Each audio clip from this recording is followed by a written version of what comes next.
money comes and goes. Have you ever found yourself lying awake at night, consumed by financial worry? That gnawing feeling when you check your bank account, the tension that creeps up your shoulders when unexpected bills arrive, the jealousy when seeing others with more. If you're nodding right now, this video is especially for you. Before we dive deep, take a second to hit that subscribe button and like this video. It helps immensely with the algorithm, and I promise the wisdom we're about to explore could genuinely transform your relationship with money. Drop a ready in the comments if you're prepared to break free from the chains of financial anxiety. Think about this question. What causes more suffering? Not having money or fearing the loss of money you already have? Share your honest thoughts in the comments below. Money, something completely invented by humans, now controls so many of our emotions, decisions, and life paths. The Stoics understood this paradox thousands of years ago, yet we still struggle with it today. Financial attachment isn't just about greed. It's about the emotional prison we build around something that, by its very nature, comes and goes. Truth 1. Wealth exists in the mind, not the wallet. Wealth consists not in having great possessions, but in having few wants. Epictetus. This truth runs contrary to everything modern society teaches us. Let's go deeper. The ancient Stoics recognized something profound. The wealthiest person in the room isn't the one with the most possessions, but the one who needs the least to be content. Consider Diogenes, who lived in a barrel yet claimed to be richer than Alexander the Great. When Alexander asked what he could do for the philosopher, Diogenes simply replied, "Stand out of my sunlight." This man, who owned almost nothing, felt he had everything he needed. Look at the evidence in our world. Lottery winners who return to baseline happiness within months, billionaires who die by suicide, and the endless pursuit of just a little more that plagues both the poor and the wealthy. Meanwhile, studies consistently show that beyond meeting basic needs, additional wealth produces diminishing returns on happiness. The Stoic remedy? Practice conscious desire management. Each time you feel the pull to acquire something new, ask yourself, will this purchase change who I am? Will it significantly increase my well-being a month from now? Am I buying this out of lack or out of abundance? Some practical exercises. Keep a desire journal, tracking wants that arise and fade without action. Practice the October 10th 10 rule. Will this matter in 10 minutes, 10 months, 10 years? Create a wealth of experience budget that prioritizes meaningful experiences over material goods. What's one purchase you almost made but decided against, only to later feel relieved? What's one possession you thought would bring happiness but ultimately didn't? Share your experiences below. Your insight might be exactly what someone else needs to hear today. Truth 2. Fortune is fleeting. Embrace impermanence. No man ever steps in the same river twice, for it's not the same river and he's not the same man. Heraclitus. Let's examine this truth more closely. Throughout history, fortunes have risen and fallen with breathtaking speed. Marcus Crassus, once the wealthiest man in Rome, met a gruesome end after his military ambition led him to disaster. The Medici family rose from obscurity to unprecedented wealth, only to eventually fade into history. In our own times, we've witnessed tech billionaires losing fortunes overnight in market crashes, seemingly stable industries disappearing within a generation, inheritance squandered through poor stewardship, medical emergencies wiping out decades of savings, unexpected opportunities creating new wealth classes. The Stoics practiced negative visualization, premeditatio malorum, to inoculate themselves against the psychological shock of loss. They would regularly imagine losing their wealth, status, even loved ones, not out of morbidity, but to weaken the grip of attachment. Try this exercise. Imagine waking tomorrow to discover that your financial situation has dramatically changed. What would remain? What core parts of your identity would persist? What hidden strengths might emerge? This isn't catastrophizing, it's developing anti-fragility. The Stoics viewed wealth like a visiting guest, to be enjoyed while present, but not to be clutched at when departing. As Seneca reminds us, nothing is ours except time. Consider keeping a permanence audit. Categorize your financial assets by their likely longevity. Which will remain valuable regardless of economic changes? Which are most vulnerable to disruption? This clear-eyed assessment builds resilience. Have you ever experienced a significant financial reversal that ultimately led to personal growth? Or conversely, has a financial windfall ever created unexpected complications? Your story might help others navigate their own relationship with fortune's wheel. Share your experience in the comments. Truth 3. External wealth versus internal capital. The money you have gives you freedom. The money you pursue enslaves you. This distinction between having and pursuing is crucial to understand. External wealth consists of anything outside your direct control: money, property, investments, reputation. Internal capital includes your character, wisdom, resilience, courage, and self-discipline. Seneca, who was one of Rome's wealthiest individuals, wrote extensively about the dangers of confusing these two forms of wealth. Despite his external fortune, he practiced simplicity and focused on philosophical development. When exiled by Emperor Nero, he demonstrated how internal wealth sustains when external wealth vanishes. The internal assets the Stoics valued include phronesis, the ability to make good decisions in complex circumstances, particularly knowing what is within and outside your control. Mastery over impulses and desires, allowing reasoned choice rather than reactive spending. Andrea, courage to face financial challenges without fear-based decisions. Iocene, understanding fair exchange and ethical wealth management. To build internal capital, consider these practices. Daily reflection on financial decisions through the lens of virtue. Reading biographies of those who maintained integrity through financial hardship. Developing expertise that remains valuable regardless of market conditions. Building relationships based on character rather than financial status. Internal capital compounds differently than money. It typically grows during the very circumstances that deplete financial capital. Market crashes, recessions, and financial setbacks become opportunities to strengthen your most valuable assets. Here's a revealing thought experiment. If you lost everything financial tomorrow, what internal resources would you draw upon? Which of your non-financial assets would prove most valuable? How might you convert internal capital back into external wealth if needed? I'm curious, which form of internal capital do you feel strongest in? Which could use development? The comments section awaits your reflections. Truth 4. Practice voluntary discomfort. Set aside a certain number of days, during which you shall be content with the scantiest and cheapest fare, with coarse and rough dress, saying to yourself the while, "Is this the condition that I feared?" Seneca. This practice of voluntary discomfort, voluntaria paupertas, was not merely philosophical theory, it was practical training for life's inevitable challenges. Emperor Marcus Aurelius slept on a hard floor regularly, despite having access to every luxury. Cato the Younger would walk bareheaded in all weather to condition himself against discomfort.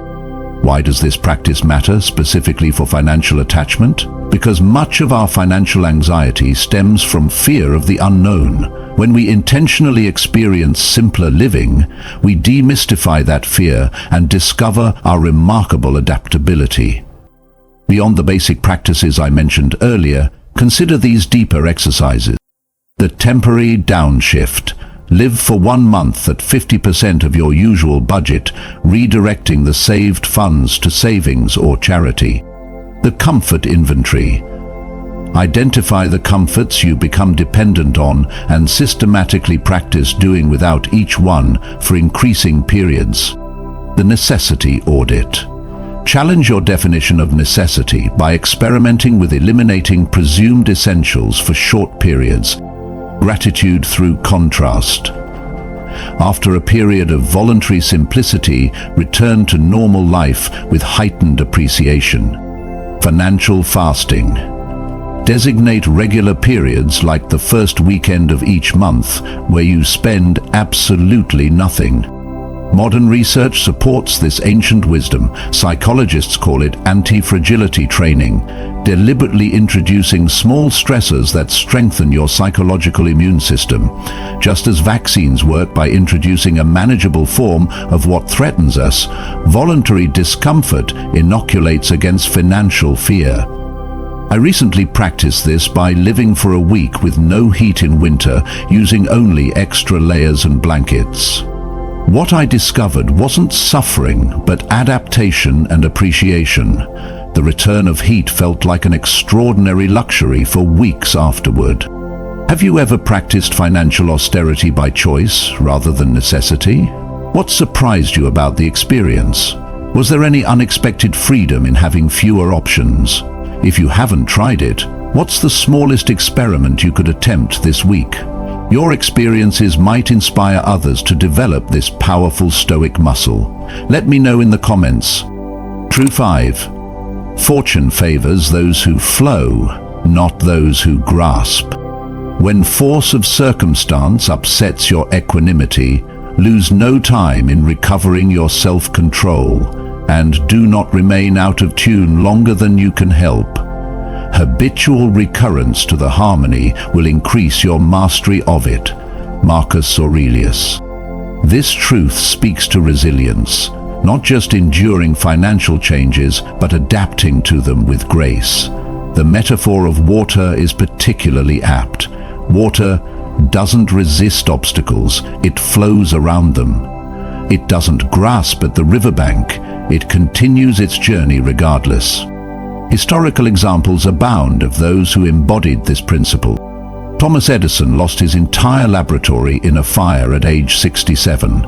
Rather than despair, he famously said, "Although I am over 67 years old, I'll start all over again tomorrow." The next year, he made almost $10 million in new inventions.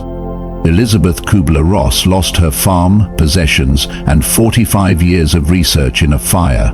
She later wrote that this loss freed her to focus on what truly mattered in her remaining years. Stoic adaptability isn't passive resignation, it's active engagement with changing circumstances. The Stoics distinguished between what is up to us and what isn't. Financial circumstances often fall into the latter category, while our response always remains in the former. Practical techniques for developing this adaptability include response rehearsal. When facing financial changes, consciously pause before reacting. Ask, what would my wisest self do in this situation? Perspective expansion. Practice viewing financial changes through multiple time frames simultaneously. The immediate impact, the 1-year view, the 5-year view. Opportunity identification. Train yourself to automatically ask, what opportunities might this change create that weren't previously available? Identity flexibility. Define yourself by adaptable qualities rather than specific financial circumstances. Impermanence meditation. Regularly contemplate the changing nature of all things, including your financial situation. Consider this profound Stoic insight. The more tightly you grasp something, the more painful its inevitable departure becomes. Conversely, the more lightly you hold your financial circumstances, the more effectively you can navigate their natural evolution. I'm genuinely curious, what's been your greatest financial adaptation?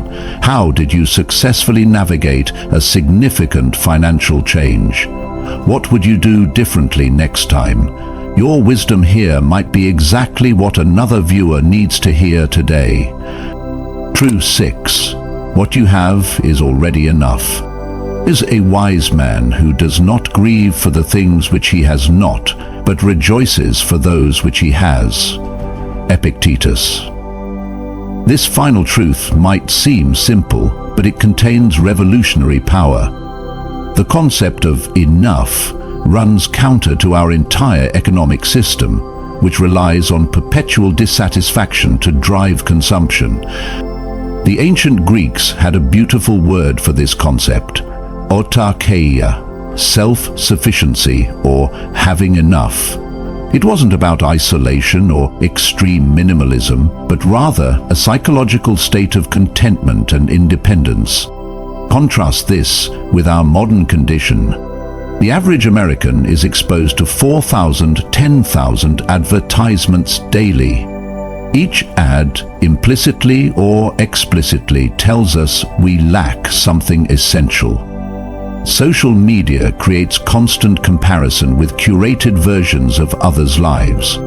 Lifestyle inflation ensures increased income rarely creates lasting satisfaction. The Stoics practiced active appreciation rather than passive consumption. Epictetus, born a slave with virtually nothing, found abundance by focusing on what he could control: his judgments, actions, and attention. Here are deeper practices for cultivating sufficiency. The last time meditation. Regularly consider that any experience might be your last time enjoying it. This mental mortality instantly transforms ordinary experiences into profound gifts. Hedonic reset.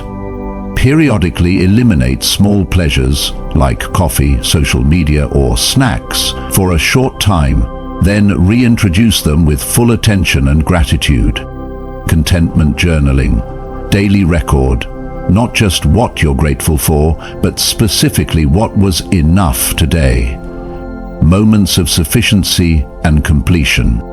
The wealthy perspective.